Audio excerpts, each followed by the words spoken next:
Captain America reformed the human Avengers Unity Squad to combat Orchis' anti-mutant campaign. In particular, they opposed the new Mutant Liberation Front, headed by Captain Krakoa, which was designed to ramp up anti-mutant prejudice.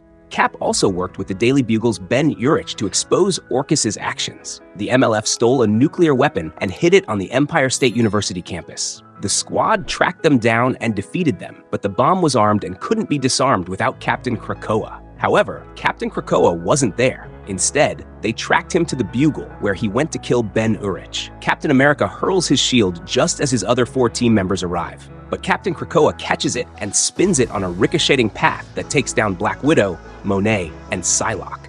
Deadpool attacks, guns blazing. He's already figured out who's in the suit, and the villain admonishes him for siding with Rogers again. With a swift throw of the shield, Captain Krakoa slices Deadpool in half. Captain America smashes his fists into Captain Krakoa's helmet, demanding how he's still alive. The helmet cracks, revealing that the man behind the mask is the Hydra Steve Rogers from an alternate reality. He reminds our Cap that he was recently resurrected by the mutants of Krakoa, and claims that humanity has now resurrected him to stop Cap from aiding the mutants. With a blast, he sends Cap sprawling. On the roof of the Bugle building, Hydra Cap stands over the fallen Captain America. He prepares to kill Steve with a massive gun generated by his battlesuit. But Deadpool, with just his upper half remaining, bites Hydra Cap's ankle, causing him to misfire. Just as Hydra Cap is about to finish both of them, Psylocke rejoins the fight. She slices through the gun with her katana and mentally informs the others that they need to disable the Forge-built Captain Krakoa battlesuit. Using his enhanced strength from the suit and the super soldier serum, Hydra Cap bats Psylocke away, sending her crashing into Black Widow, knocking them both off the roof. This leaves Penance to rip the back of the suit to shreds until Hydra Cap headbutts her, breaking her nose. He retrieves Captain America's shield, which had been lodged in the wall above Deadpool's bottom half, and uses it to smash the floor, dropping Penance into an office below. Captain America, now back on his feet, picks up Deadpool's top half and uses him as a shield against another blast from Hydra Cap. Deadpool tells Steve to throw him at Hydra Cap so he can bite him on the head.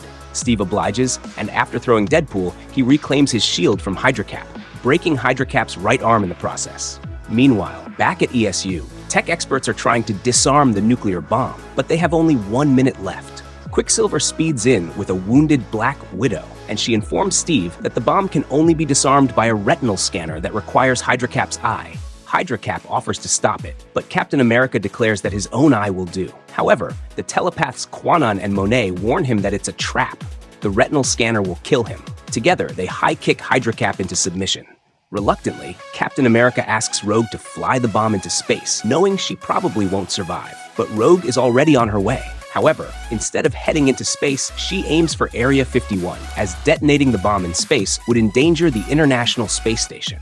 Everyone at the Bugle, including Ben Urich and even the Kingpin, realizes her impending sacrifice. Deadpool pleads with Steve to do something, while Grant hints that Wade is in love with Rogue but has never had the courage to tell her. Cap calls the authorities for help and warns them of the impending detonation, but Quicksilver rushes by and grabs Deadpool's upper half, heading toward the bomb's location. En route, Quicksilver tells Deadpool that he won't be able to get Rogue away in time, but he'll leave Deadpool there to share his healing factor with her. Rogue lands and throws the bomb as far as she can. Still, she's reduced to a skeleton when it detonates. However, skeletonized Deadpool is also there, and their hands are joined.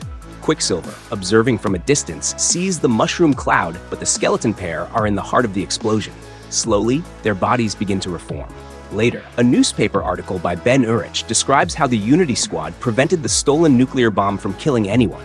We see him, Cap, Quanon, and Monet standing over the unconscious body of Captain Krakoa, as his voice explains how CK tried to silence him, but the squad stopped him and unmasked him as the Hydra Steve Rogers, somehow resurrected by Orchis. He will stand trial as Grant Rogers, and many people are now asking questions about Orchis.